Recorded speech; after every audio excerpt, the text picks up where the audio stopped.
to remove exhaust. It's very easy. You open this clamp here and this clamp here. So 2 clamps on the bottom and 1 screw here at the pegs and under in the other side. Here. Should be easy. I forgot what type of screw this is.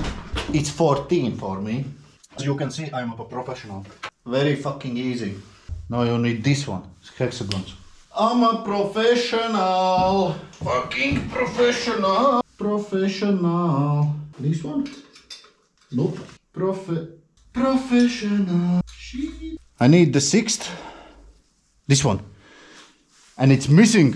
I'm a professional. I guess I got it. Hopefully. Yup. I'm professional. Boom, easy. First try. Let's check how it sounds without exhaust. I need my juice. If you know what's wrong,